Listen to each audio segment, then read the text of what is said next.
اور ہم نے بہت سے جن اور انسان دوزخ کے لیے پیدا کیے ہیں، ان کے دل ہیں لیکن ان سے سمجھتے نہیں، اور ان کی آنکھیں ہیں مگر ان سے دیکھتے نہیں، اور ان کے کان ہیں پر ان سے سنتے نہیں۔ یہ لوگ بالکل چوپایوں کی طرح ہیں، بلکہ ان سے بھی زیادہ بھٹکے ہوئے۔ یہی وہ ہیں جو غفلت میں پڑے ہوئے ہیں۔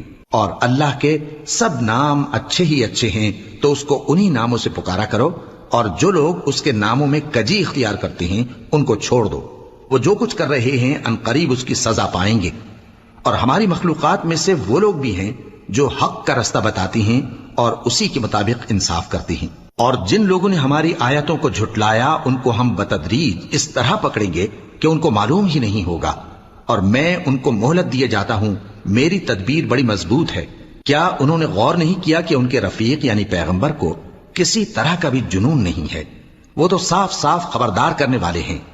کیا انہوں نے آسمان اور زمین کی بادشاہت میں اور جو چیزیں اللہ نے پیدا کی ہیں ان پر نظر نہیں کی، اور اس بات پر خیال نہیں کیا کہ عجب نہیں کہ ان کی موت کا وقت نزدیک پہنچ گیا ہو؟ تو اس کے بعد وہ اور کس بات پر ایمان لائیں گے؟ جس شخص کو اللہ گمراہ رہنے دے اس کو کوئی ہدایت دینے والا نہیں، اور وہ ان گمراہوں کو چھوڑے رکھتا ہے کہ اپنی سرکشی میں پڑے بہکتے رہے۔ یہ لوگ تم سے قیامت کے بارے میں پوچھتے ہیں کہ اس کے واقع ہونے کا وقت کب ہے؟